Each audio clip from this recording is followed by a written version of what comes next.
Welcome to Paranormal Perspective. I'm John Lorden, and joining me as always is... Christy Arnhart. This is the show where Christy does the research looking into a paranormal or paranormal adjacent topic. She presents her case here in front of a live stream audience, and we put the question to them, is it really paranormal or not? Now, what do? I am the counterpoint, the other side of the argument. Can I quickly do some research, try to prove that what she's showing us is not paranormal, using my critical thinking skills and maybe some quick little online research, occasionally some AI that I slap together some goofy pictures in. That's the format of the show. Christy, what is the topic for today? Today, we will be discussing Sixt Magazine's second most haunted road in America, the Interstate 4 highway in Florida. I-4. All right. So is Florida's... what is the question we're going to put to them? Is it haunted, I guess? Yeah. I think that's the easiest question. I-4 haunted. All right. Yes or no? Cool. Let's get to it. Now, when we filmed the Beast of Bray Road episode, one of the articles I pulled from was from Sixt Magazine, and they've got several different lists, and I'm going to get to one of those because they even have the most haunted roads around the world. So I'll get some of those too. But the Beast of Bray Road was number 3. Today, we are going to do Interstate number 4, which is number 2 on the list. It's a freeway that runs 132 miles through Florida. On that road between Daytona Beach and Orlando lies what they call the Dead Zone. And it's located right at the St. Johns River. Okay, gotcha. The Dead Zone. Ooh. And as you can see, there we go. They built a bridge across. Very nice. Now, this section of road is famous for a large number of car accidents. These accidents are believed to be caused by the spirits of the dead that are buried under the road, because we haven't learned our lesson yet. Did we go over like a grave site or something when we made that road? Oh, let me tell you. Okay. On that spot, underneath the concrete, just below the highway stretches across the river, there is 4 German immigrants, 2 adults and 2 children, who died of the yellow fever epidemic in Florida in 1887. And unlike some of the stories that I do, this is all verifiable. This was according to Bennett Lloyd, who's coordinator at the Museum of Seminole County History. Okay. Now, immigrants were being enticed to come over by Henry Sanford. We have an old, there we go. There's Henry. He was the head of Florida's Land and Colonization Company in 1870. And he wanted to create a Roman Catholic community called St. Joseph's Colony. Okay. To help populate the area. Said that a little wrong. Accent coming out a little bit. That's all right. But that's how he wanted to populate the area. Well, there were only 4 families who moved. And of course, one whole family was wiped out by the yellow fever, and they were buried in the woods north of the railroad tracks to avoid contagion. So it was out of town that they placed them. Now, they were buried without being able to have their sins absolved. Okay. And to make it, the reason they died that way, and they're so restless, because that will lead to a restless spirit if they're not able to cross over. The Father Schwimberg was the man who was supposed to give them their last rites, and he couldn't get there because he had yellow fever and he died too. Oh, okay. Yeah, it really bad. So eventually, a man named D.V. Warren bought the land. And at that time, it had been absorbed into the Lake Monroe Township. And he had cleared all of the area, but he left the gravesite. He didn't touch it. Excuse me. Uh-oh. Allergies. Okay. Better not be yellow fever. Oh, God, I hope not. Yeah. Now, a farmer named Albert Hawkins eventually bought it from Warren in 1905.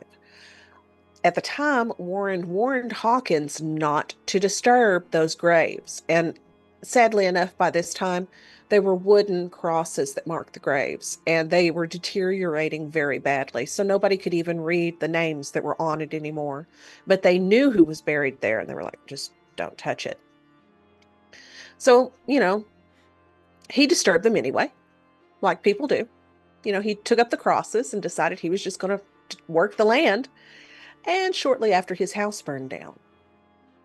So maybe don't disturb them like he was told. Mm-hmm.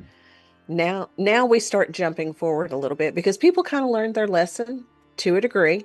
You know, in the early 1950s, a small boy from town tried to dig up one of the graves. I guess he'd heard the legend. I don't expect him to have seriously gotten down Yeah. into the dirt, but he did his thing, right? The next night, he was killed by a drunk driver. Okay. Now, there's one thing So, I noticed about this story. mhm. Does that little boy have a name? No, I don't have a name for him. Okay. Okay. All right. Not a We've had name. we've had names up to this point. It's been very, very Yes, solid. Yeah. Okay. yes, we have. Now, while the Hawkinses lived on the land, in their house, they reported all kinds of strange activity.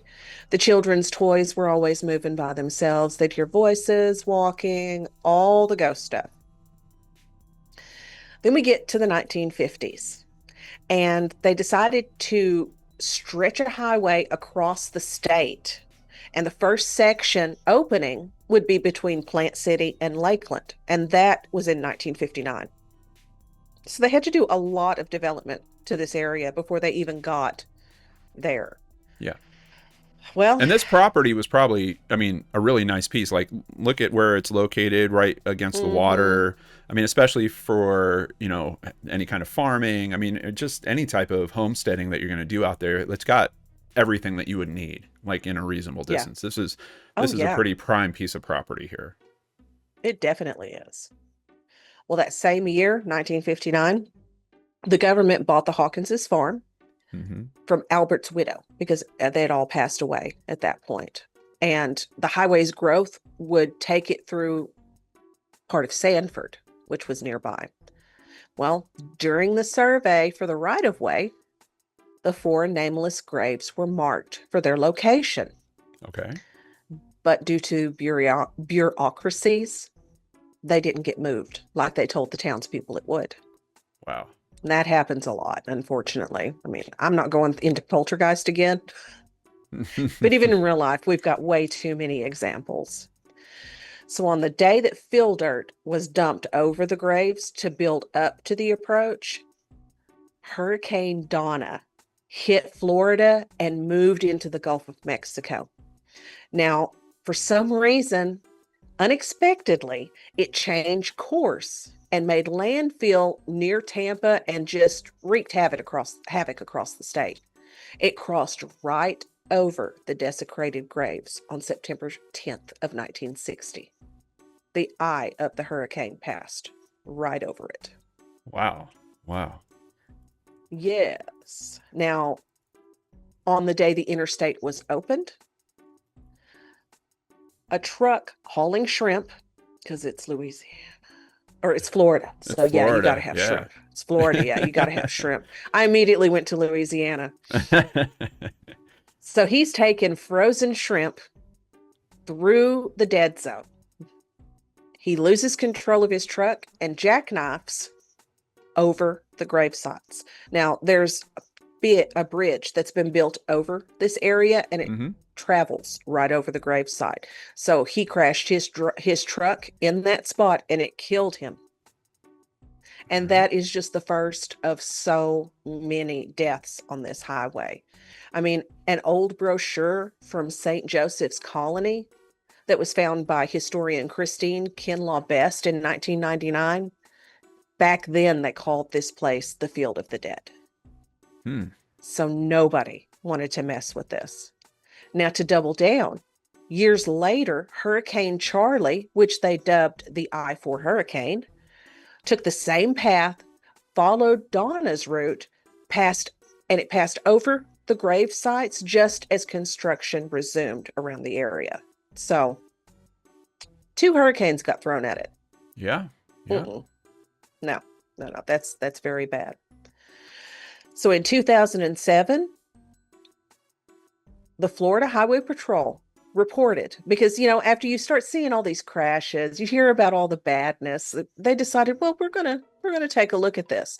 Now, they reported that nearly 440 crashes had been reported there just between 1999 and 2006. Wow. Wow. There was so much going on there that it was decided that the highway data needed to be looked at as well. And in Mm-hmm. 2010, the East Central Florida Regional Planning Council looked at the traffic and accident statistics for several dangerous sections of I-40 from 2006 to 2008, and they released a report. They found that while the dead zone did not have as high of a wreck or fatality rate as other locations, areas near Conroy Road and Kirkman Road, they did find that the percentage of fatality to accidents was much higher in this spot. Okay. So So not even only are though they you're, having a crazy number of accidents, but on top of that, they're having a lot of fatalities in these accidents. yes, oh, yes. Okay. Now, let me get into some of the spooky things that people have noticed here. They tell people who drive this stretch of road say emphatically, cell phones will not work in this area. It will not work correctly. If you're on the phone, a lot of times you get interrupted by static or voices that come through the cell phone signal. One witness reported that if you're talking with someone on the phone, the conversation will be interrupted by the voices of the dead. Hmm. And I know that CB radios, things like that, they don't interfere with cell phone signals. Yeah. So No, I I don't think don't so. I don't understand the static. I can understand, but getting voices on top of that. Mm-mm. Yeah. This stretch of road is only a quarter of a mile long, and this, I mean, people see, their cell phone reception drops. They get the static. This happens on their radios. It happens on their CB radios as well as their cell phones. They have the hitchhiker in white on the bridge, just like so many others do around the world. You see all kinds of other apparitions. You may see someone trying to cross the road and they disappear. People see phantom vehicles that I'm assuming were involved in crashes that happened there before. Lots of phantom hitchhikers. It is even zigzagging balls of light, not even like ball lightning, more like an actual orb that you would see. Okay. And we have one of the pictures that was taken after an accident on I-4. This photo was actually taken by a firefighter from New York. And she claims that what she caught on the video was this girl's guardian angel. I'm willing to bet it's another ghost, but she says it's a guardian angel. Now, the driver of the car, Rose Benvenuto, she didn't suffer any major injuries from this crash. Look at her car. Well, are you kidding me? Man. Yeah. No, she survived with just Wow. barely a scratch. So maybe it was her guardian angel. I don't know. But this is All a right. So creepy stretch. yeah, there's two ways to look at this for me. First of all, um, this is a little bit of a grainy photo, and the grain that I'm seeing is kind of matching on in terms of this structure. So my first gut instinct of like, oh my God, someone just used a spray paint tool in MS Paint or Photoshop or something like that. Yeah. Um, it's a little better than that. The other thing I'm wondering is just because of this accident, was this like the radiator was probably obliterated here. You're going to have a bunch of Mm-hmm. steam and hot water there that are around this, but even for that, the shape doesn't look right. The location's kind of not Mm-hmm. right. You can see the wet spot back over here. Like if it was just this kind of upper portion, maybe that would be right. But this part where it kind of reaches down here, like, um, you know, typically I don't see smoke or steam kind of falling downward like that Mm-mm. necessarily. Um, yeah, I don't know. It's an interesting one. If it was faked, it was faked, and then someone took a picture of a screen or something, because there's enough muddiness, but it's consistent across from the parts of the photos that wouldn't be fake to the parts of the photos that are faked. So there's some type of layer that's been put on top of it, if it is like a Photoshop job, or someone just added that element. But I think it's more practical than that. And it's an interesting story that it's a firefighter that's saying that this was taken. Do we have a name there? Her name is Sharon Boo. Okay, so we've got an identity that's tied to that. Yeah. The only other thing in terms of the accidents that kind of caught my attention, I did a quick little search on that, and apparently there was a time, like right now this is a 3-lane and it's got an emergency lane, but according to the Daytona Beach News Journal, originally it was 4 lanes going in each direction, and there was not any room. There was no shoulders. So if there was any accidents that happened, or if you had a engine problem or something like that, you basically were stuck in one of the active lanes.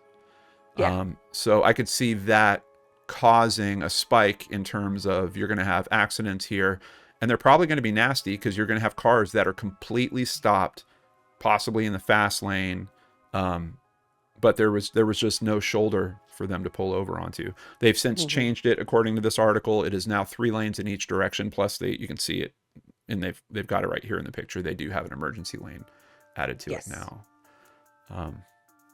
And I agree. That does add to the accidents. It's amazing to me that even with the with the way they've changed up the road, they're still happening. I would not want to travel this little stretch of road, especially at night. Oh my God, no. This is gnarly. I mean, seriously. That was the one good ghost photo I could find, but really I felt like the history and the data spoke for itself on this one. Yeah. Well, we are putting it to our live stream audience right now. Oh. Just give it a few more seconds for things to settle in.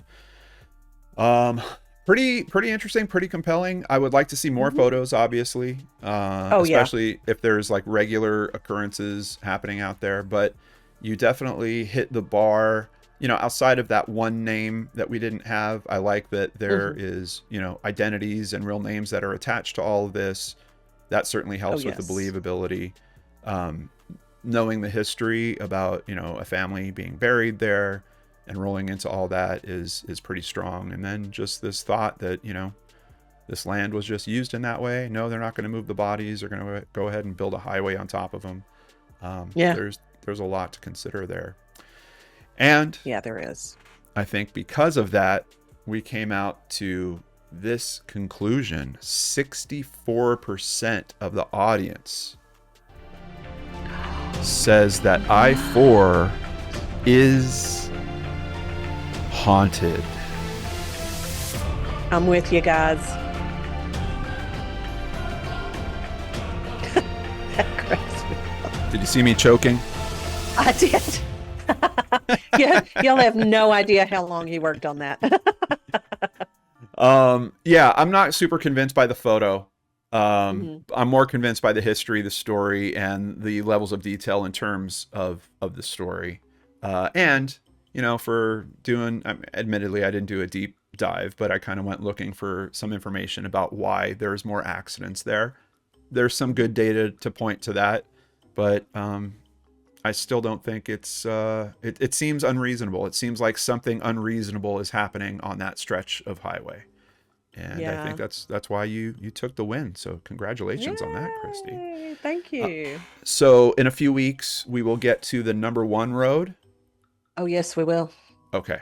All right. Yes, we will. And they also have lists of haunted roads around the world. So eventually I'll do some of those too. So we'll have, have them spread out all over. What was this publication again? I'm not familiar with it. Sixt, S-I-X-T magazine. S-I-X-T. Is that? Yes. I thought they were a rental company. They're not a car rental company? It might be. Didn't look like it. It might be. It may be. I gotta check because I used to use them. Hold on a second. Let me pull up one of the links and I'll Yes. see too. Sixt.com. Yeah. Yeah, it's a car rental company. Of course they're going to have the most haunted roads. Neat. This whole series should be sponsored by Sixt. It really should. Can anyone send them a link? Hashtag Sixt Magazine. Well, I got to tell you, they're obviously not paying us. I used them because they were a great car rental company. It's been a little while, Oh, nice. but when I was first coming out here to check out Minnesota, I was renting from Sixt. So anyway, And Christy, something else that I noticed is that a lot of the RV companies have lists of haunted roads too, because during the haunting season around October, people love to get in the RV and go visit them. yeah. Oh, I bet Isn't AAA that does crazy? too, because AAA has like those lists of like restaurants and all kinds of different stuff. So, Mhm. more haunted roads coming your way. Christy, if Oh, people have other yes. ideas for shows, how can they reach you? Well, you can message me on X at Ghost of Christie, or you can send me an email at paranormalpurse, PERS, at gmail.com. Excellent. And we appreciate you guys hanging out with us. If you're watching on Yeah. replay, please tell us your thoughts in the comments down below and join us again next week for a brand new episode. Until then, we'll catch you on the other side. Going straight from the screen tonight. Sean and Christy, it was a fright. Paranormal vibes, we brought the light. And catch us again, it'll be alright. We'll see you soon, don't you fret.